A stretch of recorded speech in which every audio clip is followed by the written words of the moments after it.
জাহান্নামের অবস্থা এত ভয়ঙ্কর হবে, জাহান্নামের ভেতরে লক্ষ লক্ষ কোটি কোটি কাফির মুশরিককে দেওয়ার পরেও জাহান্নাম বলবে হালমিম মাজিদ, আরো আছে নাকি, আরো দাও।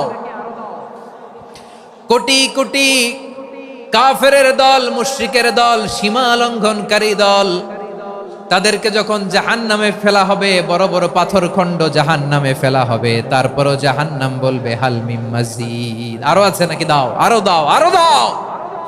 আমার ক্ষুধা নিবারণ হয় নাই। জাহান্নামে তো উত্তপ্ত হবে, জ্বলন্ত হবে, ভয়ঙ্কর হবে। জাহান্নামের এক অংশ আরেক অংশকে খেয়ে ফেলবে। আল্লাহু আকবার। ফেরেশতারাও টালমাটাল হয়ে যাবে। জাহান্নামের রক্ষী ফেরেশতারা কি করবে তারা নিজেরাও বুঝতে পারবে না। কোটি কোটি মুশরিক কাফেরদেরকে জাহান্নামে নিক্ষেপ করার পরেও জাহান্নাম ঠান্ডা হবে না, শান্ত হবে না, বলবে হাল মিম মাজিদ, আরো আছে নাকি, আরো দাও। তখন আল্লাহ তাআলার কুদরতি পা জাহান্নামের ভেতরে ঢুকিয়ে দিবেন। সুবহানাল্লাহ পড়তে পারলেন না মজা করে?